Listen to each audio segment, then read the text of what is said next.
Wisdom for living. I hope you have at some point studied the book of Proverbs, or at least read through.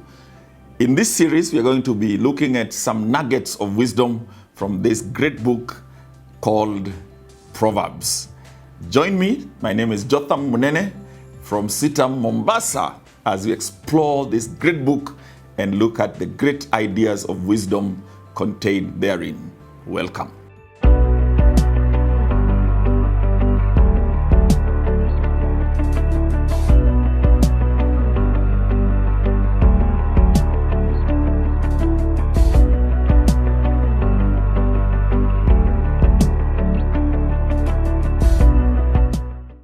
Now, the books of wisdom in the Old Testament include Psalms, Proverbs, Song of Songs, and Ecclesiastes.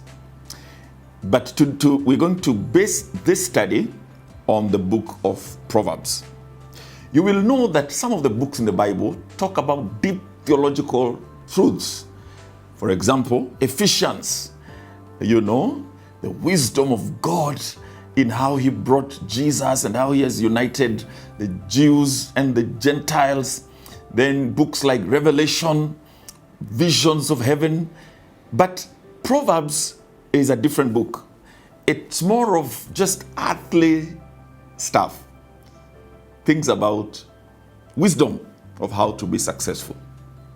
So the book is actually, it's called the Proverbs of Solomon. And therefore, it is estimated that most of the Proverbs were at least put together before 931 BC when Solomon died. Later on, we are told that the men of Hezekiah collected and compiled Proverbs. And so this could have been done by 686 BC and thereabout. We know that Solomon wrote over 3,000 Proverbs, according to 1 Kings chapter 4, verse 32. However, you'll find that he is not the only author. There are many other authors, such as Agar, Lemuel, and other wise people. These are things that are taught by older people, what you call sages, guys who have seen life and pass it on to the younger generation.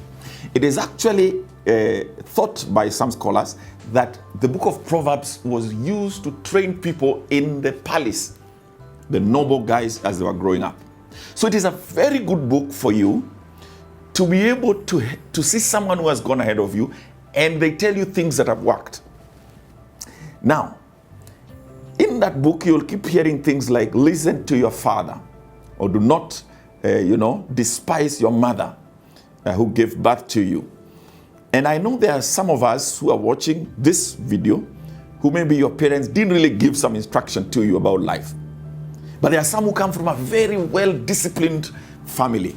Wherever you're coming from, even if you didn't get that discipline and teaching from your parents or grandparents, you can catch up by going through the book of Proverbs. By the way, there are 31 Proverbs.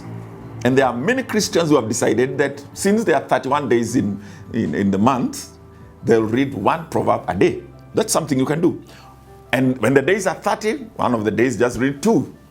When they are 28, have a holiday for 3 days. The book, as we will be going around it, talks about many topics. For example, relationships, leadership, counsel, and success, financial management, and other things that have to do with life. One that I find very interesting is when to speak and when not to speak. And I tell you, if you apply these lessons you're going to be discussing in your life, you will see a tremendous change and you will see what we call favor in your life, because you become more attractive to people. And in your career, in your family, in your relationship with God, things are going to turn out for the better. So I invite you for the next several weeks as we go through this series, Wisdom for Living. My name is Jotham Munene, and you are watching CITAM Church Online. I do invite you to check out our social media platforms listed below and drop us a comment, question, or some contribution to this discussion. Thank you. God bless you.